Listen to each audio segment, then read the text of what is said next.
Ya, bismillahirrahmanirrahim. Assalamualaikum warahmatullahi wabarakatuh. Kami dari kelompok 8 dengan materi pendekatan sosiologi dalam pendekatan Living Quran yang disusun oleh Rasidi dan Ruli Prasetyo. Pendahuluan penelitian seputar Living Quran sebagai sebuah tawaran paradigma alternatif yang menghendaki bagaimana hubungan timbal balik atau feedback dan respon masyarakat dalam kehidupan sehari-hari dapat dibaca, dimaknai secara fungsional dan konteks fenomena sosial di mana fungsional Al-Quran mampu membentuk dunia sosial. Langsung ke pembahasan pengertian sosiologi. Sosiologi berasal dari bahasa lisan atau sosius yang berarti kawan, teman, sedangkan logos berarti ilmu pengetahuan. Berikut definisi-definisi sosiologi yang dikemukakan beberapa ahli. Yang pertama, Pitrim Sorokin. Sosiologi adalah ilmu yang mempelajari hubungan dan mempengaruhi timbal balik antara aneka macam gejala sosial, misalnya gejala ekonomi, gejala keluarga, dan gejala moral. Sosiologi adalah ilmu yang mempelajari hubungan dan pengaruh timbal balik antara gejala sosial dengan gejala non-sosial. Dan yang terakhir, sosiologi adalah ilmu yang mempelajari ciri-ciri umum semua jenis gejala-gejala sosial lain. Yang kedua, Rochek and Warren. Sosiologi adalah ilmu yang mempelajari hubungan antara manusia dan kelompok-kelompok. Dan Max Weber, sosiologi adalah ilmu yang berupaya memahami tindakan-tindakan sosial. Yang keenam, Alan Johnson, sosiologi adalah ilmu yang mempelajari kehidupan dan perilaku, terutama dalam kaitannya dengan suatu sistem sosial dan bagaimana sistem tersebut mempengaruhi orang dan bagaimana pula orang yang terlibat di dalamnya mempengaruhi sistem tersebut. Kedua, teori sosiologi. Yang pertama, teori fungsional, yaitu teori yang mengasumsikan masyarakat sebagai organisme ekologi mengalami pertumbuhan.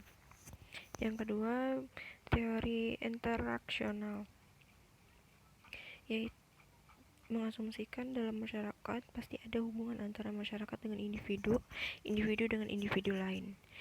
Yang C, teori konflik. Teori konflik adalah teori yang percaya bahwa manusia memiliki kepentingan interest dan kekuasaan atau power yang merupakan pusat dari segala hubungan manusia. Yang keempat yaitu teori evolusi. Teori evolusi ini sebenarnya adalah hasil pemikiran Friedrich Hegel, namun dikenalkan oleh Auguste Comte sebagai teori sosial. Menurut Auguste Comte, perubahan atau perkembangan manusia melewati 3 tahap. Fase teologis diteruskan dengan fase metafisik, selanjutnya diteruskan dengan fase ilmiah atau positif, yaitu memahami hukum eksperimen ilmiah. Nah, ini ada teori fungsional struktural.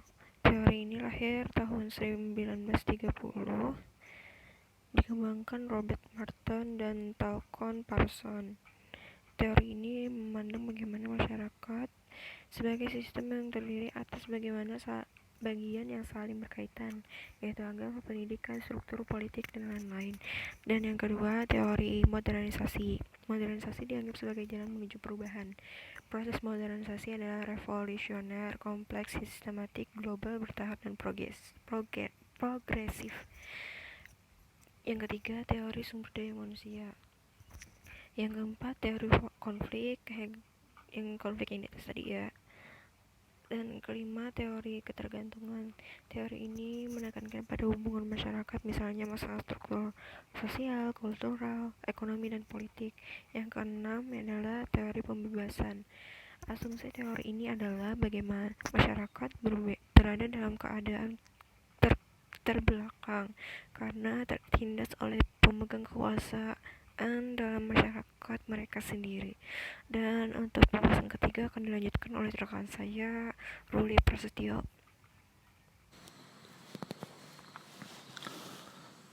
3. Pendekatan sosiologi dalam Living Quran. Objek penelitian agama dengan pendekatan psikologi. Agama dengan pendekatan psikologi memfokuskan pada A. Kelompok dan lembaga keagamaan. B. Perilaku individu dalam kelompok-kelompok tersebut. C. Konflik antar kelompok. Pendekatan sosiologi agama dapat mengambil beberapa tema atau objek penelitian seperti studi tentang pengaruh agama terhadap perubahan masyarakat. B. Studi tentang pengaruh struktur dan perubahan masyarakat terhadap pemahaman ajaran atau konsep agama. C. Studi tentang tingkat pengalaman beragama masyarakat. D. Studi pola interaksi sosial masyarakat muslim. E. Studi tentang gerakan masyarakat yang membawa paham yang dapat melemahkan atau menjunjung kehidupan beragama. Pendekatan psikologi memiliki peran yang sangat penting dalam usaha untuk memahami dan menggali makna-makna yang sesungguhnya dikehendaki oleh Al-Quran. Selain disebabkan oleh Islam sebagai agama yang lebih menganut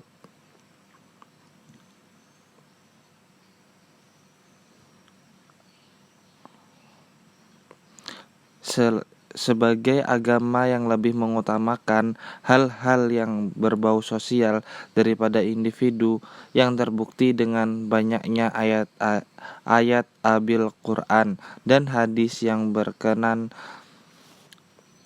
dengan urusan muamalah sosial.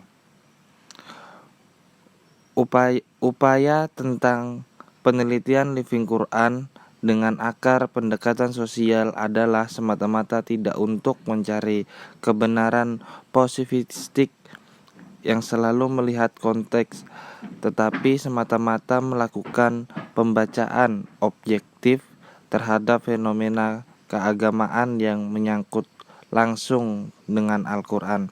Kalau Living Quran ini dikategorikan sebagai penelitian agama dengan kerangka penelitian agama sebagai gejala sosial, maka desainnya akan menekankan pentingnya penemuan keterulangan gejala yang diamati sebelum sampai pada kesimpulan. Living Quran sebagai penelitian yang bersifat keagamaan merupakan menempatkan agama sebagai sistem keagamaan, yakni sistem sosiologis, suatu aspek organisasi sosial, dan hanya dapat dikaji secara tepat jika karakteristik itu diterima sebagai titik tolak.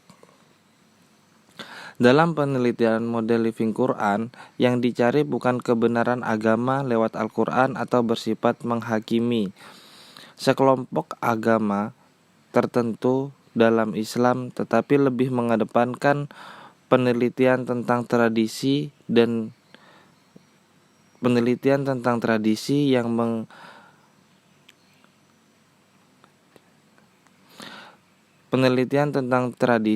mengejakan fenomena di masyarakat dilihat dari perspektif kualitatif.